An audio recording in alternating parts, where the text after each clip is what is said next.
Bismillahirrahmanirrahim. Assalamualaikum warahmatullahi wabarakatuh.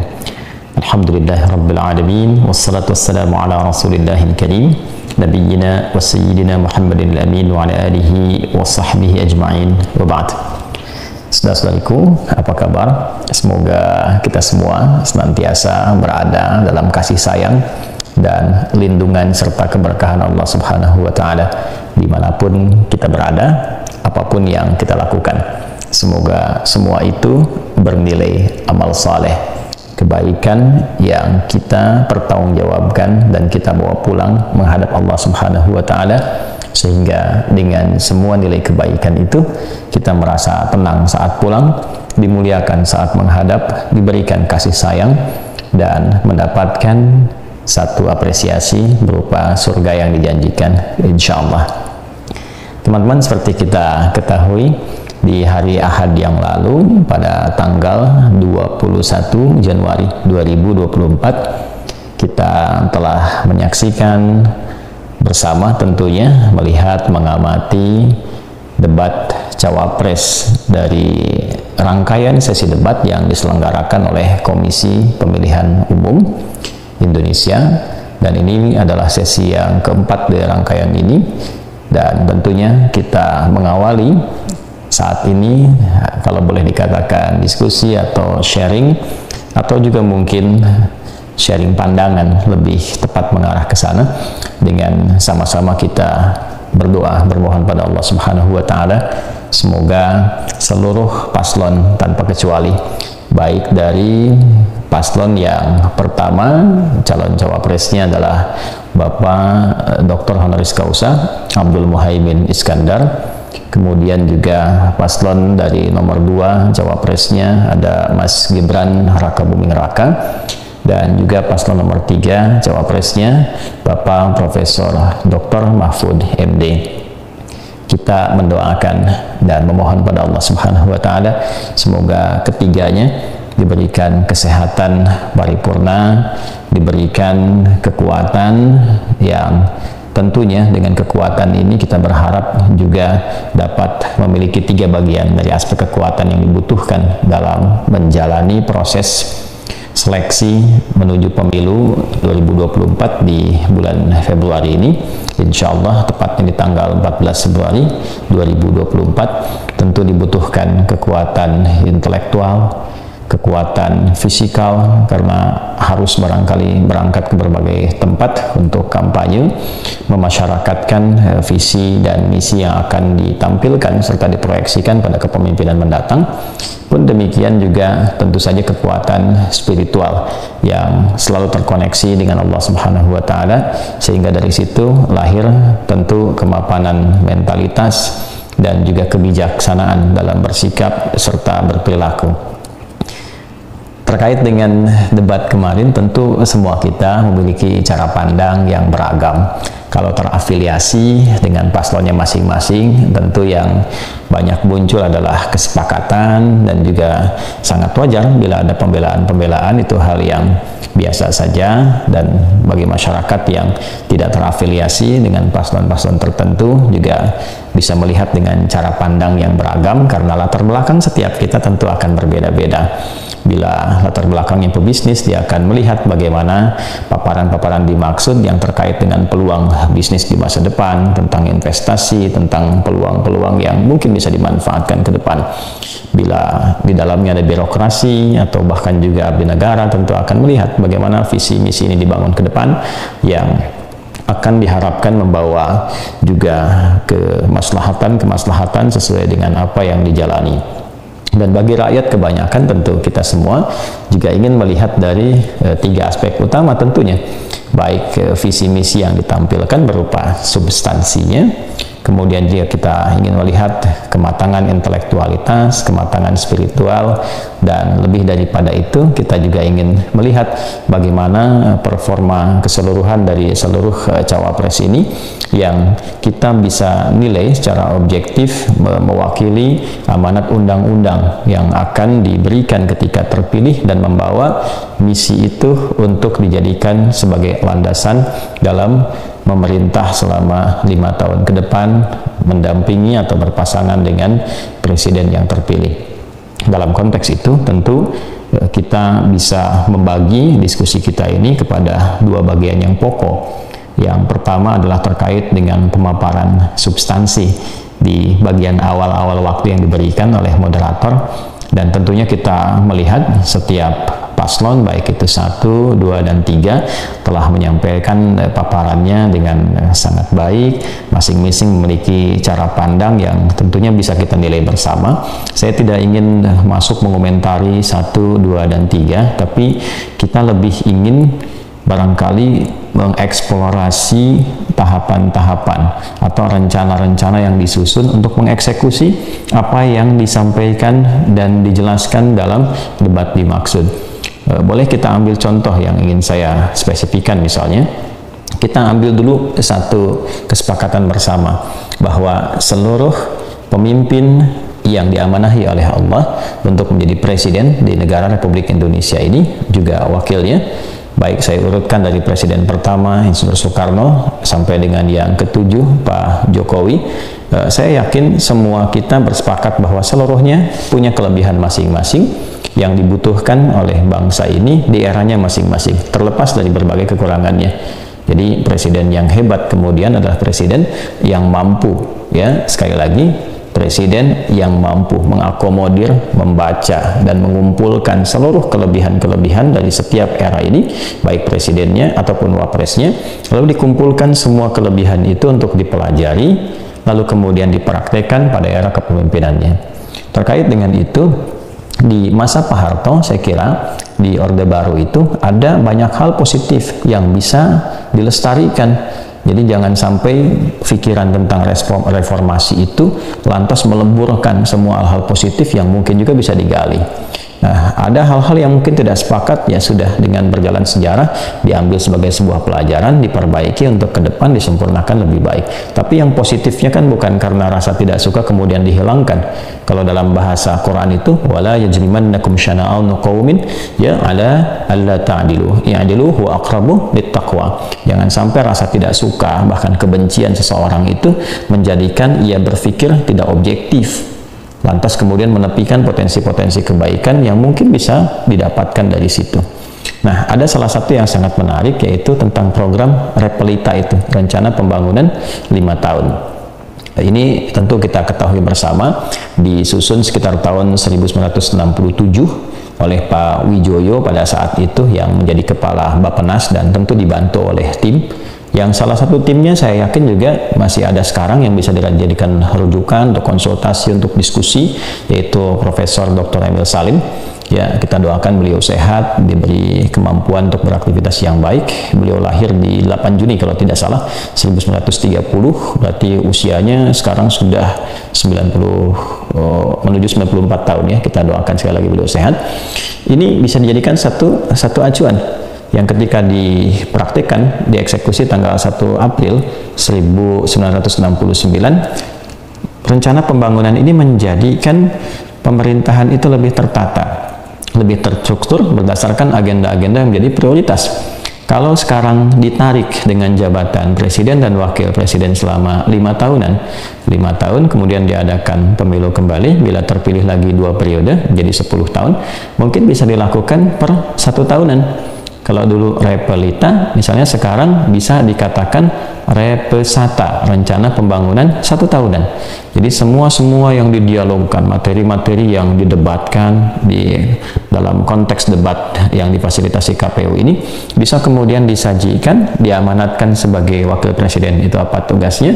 Tentu selain mendampingi presiden, ada juga bagian-bagian prioritas yang harus dikerjakan, ya harus dimonitor, harus disupervisi. Maka ini bisa dijadikan sebuah rencana yang dibagi kepada 5 tahunan dari periode yang sebelumnya menjadi 1 tahunan. 5 tahun dibagi 1 tahun, yang prioritas pertama apa saja, kedua apa saja, ketiga apa saja, keempat apa saja, sampai yang terakhir. Sehingga saya kira membangun itu nanti tidak kagetan, dan insya Allah kita semua lebih memahami itu, ya tidak juga kemudian ketika ingin itu lantas dilakukan, tapi ada naskah kajian yang mendalam, ada data yang kemudian bisa dijadikan sebagai acuan, naskah akademisnya dipelajari dari sejak lama, sehingga begitu dilantik yang paling dekat yang sudah ada sebelumnya bisa dipelajari, kemudian bisa dikembangkan lebih baik, lalu disiapkan untuk yang selanjutnya sampai ke periode 5 tahun itu selesai.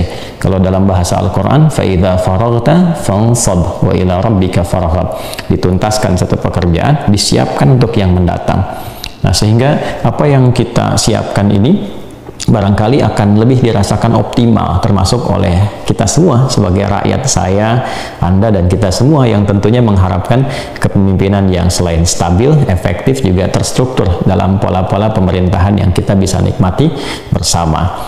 Nah, hal-hal yang terjadi dalam dinamika global, baik itu kita dapati misalnya dari masalah-masalah geoekonomi yang sekarang muncul di kehidupan masyarakat global, ya taruhlah isu yang kemarin dibahas tentang nikel misalnya, kan kita tidak bisa pungkiri sekarang akses informasinya mudah untuk didapatkan, dengan kan seorang pengusaha ya atau di birokrasi kita saja sebagai masyarakat bisa mengakses, ya bagaimana kemudian dengan semangat yang tinggi sangat bagus kemudian ya penambangan nikel dioptimalkan, lalu dibanjiri pasar di luar itu dengan nikel sehingga ada oversupply yang terjadi, dan akhirnya kan hukum ekonomi juga di situ kemudian berjalan. Ketika melihat terlalu banyak tidak stabil di situ, tentu kebanyakan orang akan mencari alternatif, adakah sumber energi lain yang bisa digunakan ya untuk mendukung produksi-produksi yang telah disiapkan. Nah, kalau itu terjadi kemudian terlampau banyak, kan pasti akan kembali ke tempat asalnya. Kalau nikel kita banyak keluar kemudian kita tarik lagi ke dalam, nah tentu saja kan tidak akan bertahan lama untuk disimpan. Bagaimana cara menggunakannya? Nah, kalau kita hanya mereaksi itu dengan cepat, yang terfikirkan kan ya sudah, bagaimana caranya ini bisa diterapkan di dalam, akhirnya dialihkan, dan kebijakan cepatnya yang sangat berbahaya kalau kemudian itu dipikirkan secara mendesak supaya dibuat sebagai landasan-landasan misalnya untuk otomotif yang sifatnya elektrik. Nah, lalu untuk mengalihkan ke situ bagaimana caranya? Taruhlah misalnya untuk motor-motor itu pajaknya dinaikkan bisa sampai 75% atau sekian persen, sehingga dengan itu masyarakat diharapkan bisa beralih. Nah, ini kan butuh kajian akademisnya bagaimana. Ini kan masyarakat kalau tiba-tiba dialihkan dampaknya seperti apa? Tukang-tukang ojek saja sekarang ya yang melayani dengan online kan potongannya luar biasa. Ketika makanan itu sampai kan sekitar kurang lebih saya dapat info 20-30% itu sudah dipotong duluan. Sekarang bagaimana ketika bensinnya naik, ketika kemampuan harus beralih kepada kendaraan lain yang misalnya listrik dan sebagainya itu harus dilakukan. Kan ini butuh kajian yang mendalam. Jadi tidak sebatas kemudian kita lakukan, oh ini program penghijauan, program penataan karbon dan sebagainya. Betul, dalam retorika itu sangat tepat hal itu disampaikan. Tapi dalam pengambilan kebijakan, bagaimana kemudian keadaan yang terjadi di masyarakat, baik dari sisi psikologinya, kemudian juga dari sisi mereka bekerja dalam kesehariannya, aktivitasnya, dan potensi peralihan serta pergerakan-pergerakan dari masyarakat responnya seperti apa. Nah, ini tentu tidak bisa sepihak. Ya, sepihak itu dalam yang saya maksudkan bagaimana yang dunia usahanya bisa stabil, oke, nikelnya kembali diolah lagi, misalnya di dunia usaha stabil, tapi di masyarakat yang menjadi objek dari semua bagian skema ekonomi itu kan harus dipikirkan juga. Kalau tidak stabil kan juga nanti akan mengganggu. Kalau terjadi misalnya taruhlah di sini masyarakat tidak sepakat, ada pergolakan dan sebagainya, kan yang dirugikan juga semua aspek-aspek yang dimaksudkan tadi.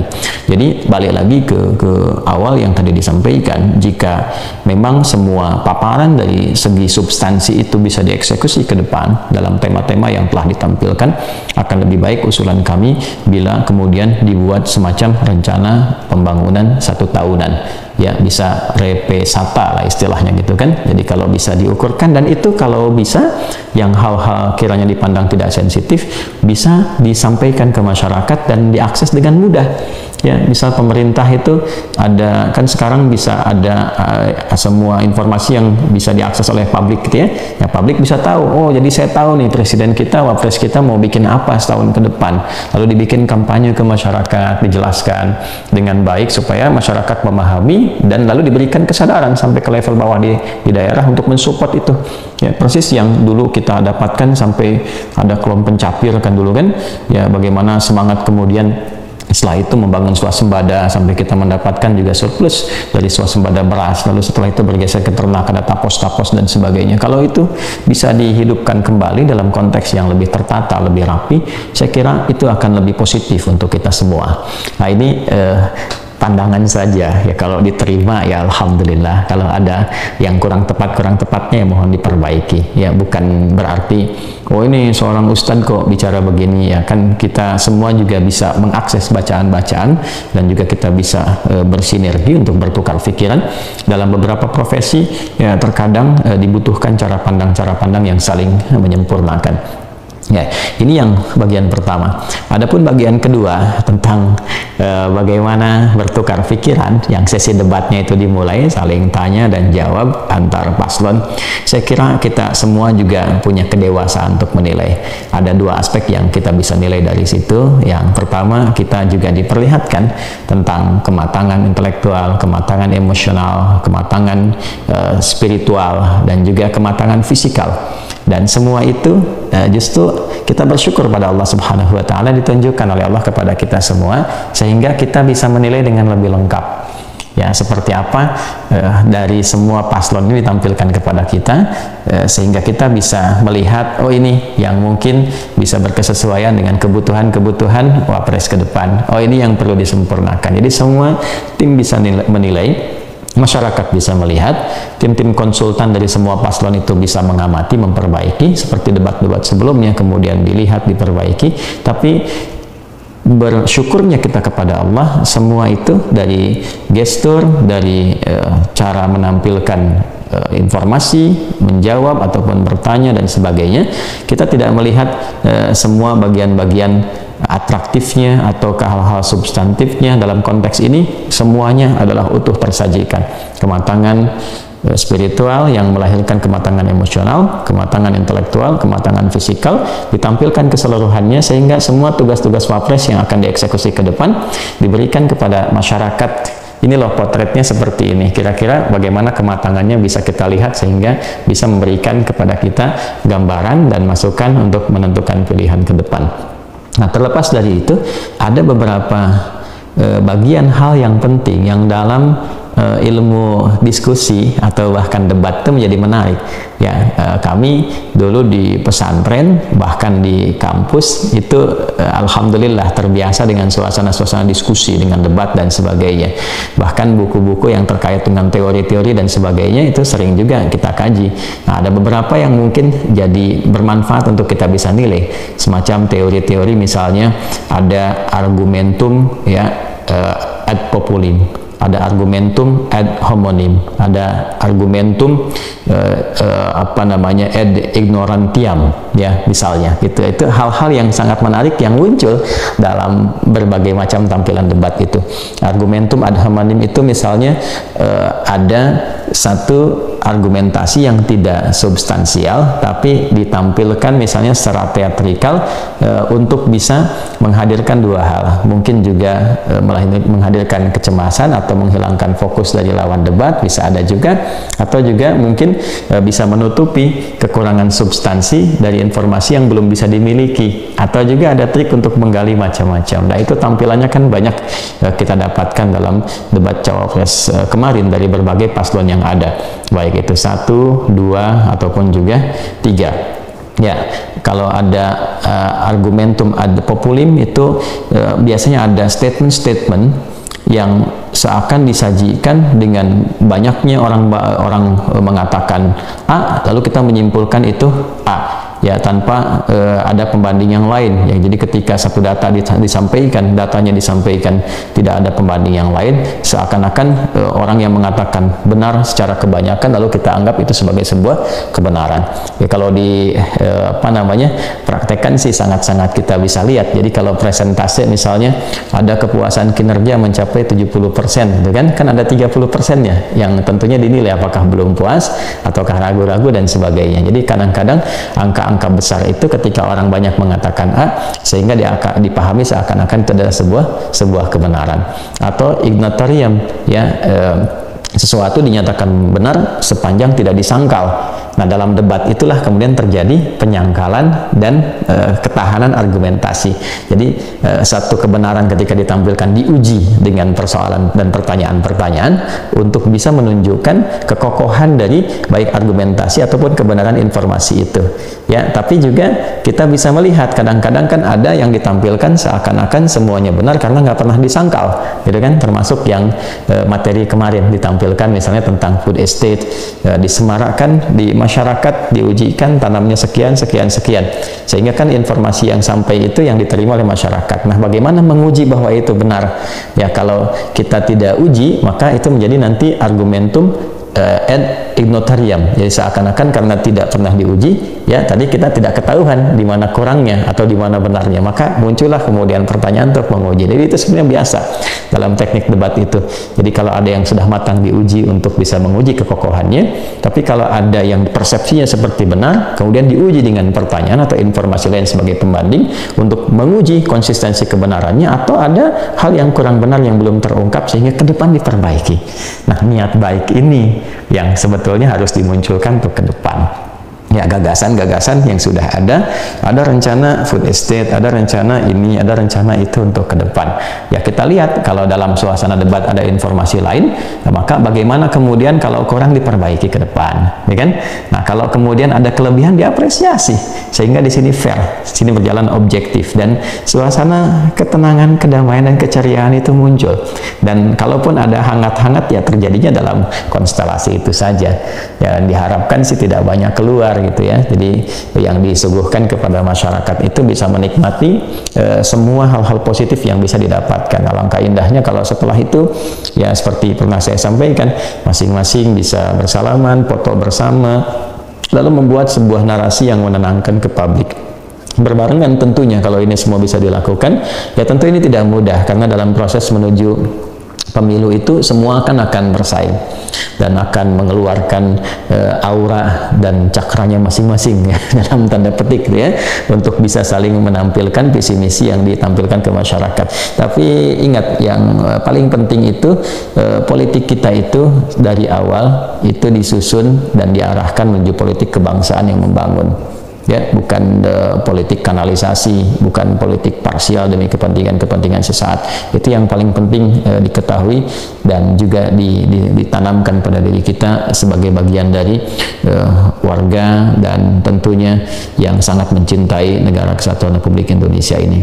Saya kira itu dua hal yang mungkin bisa kita dapatkan, dan sebagai penutup yang ketiganya tentu kita selalu berharap apapun yang sekarang ditampilkan, semua memiliki niat baik untuk membangun bangsa ini, untuk membawa kesejahteraan bagi seluruh masyarakat. Saya ingin mengingatkan, betapapun kita keras, teguh dan serius dalam berikhtiar, berlomba menarik simpati sampai mendapat kedudukan, pada akhirnya penting disadari pada seluruh calon capres dan cawapres ini, itu adalah amanah dari Allah. Mohon tanamkan itu amanah dari Allah yang satu saat akan dipertanggungjawabkan. Dan kita tidak tahu siapa di antara tiga paslon ini Allah tetapkan. Karena itu hendaknya kita semua berhusnudzan kepada Allah Subhanahu wa taala dengan bersikap baik pada semua aspek, berjalan dengan cara yang benar, berikhtiar dengan cara yang lurus, jauhkan dari segala hal yang tidak baik, karena semua itu tercatat dan semua itu akan berpengaruh pada perilaku setelah terpilih itu. Terjadi setelah amanah itu didapatkan, apa yang setelah dikerjakan itu yang akan memberikan semua aura-aura emosional, semua aura intelektual, semua rencana-rencana setelah amanah itu didapatkan. Tapi semua kedudukan pasti ditinggalkan dan hisab itu pasti didatangi. Karena itu semoga Allah sekali lagi melindungi kita semua, menghadirkan kedamaian dalam kehidupan berbangsa bernegara, merahmati kita semua. Terima kasih, maafkan saya, Adi Hidayat. Assalamualaikum warahmatullahi wabarakatuh.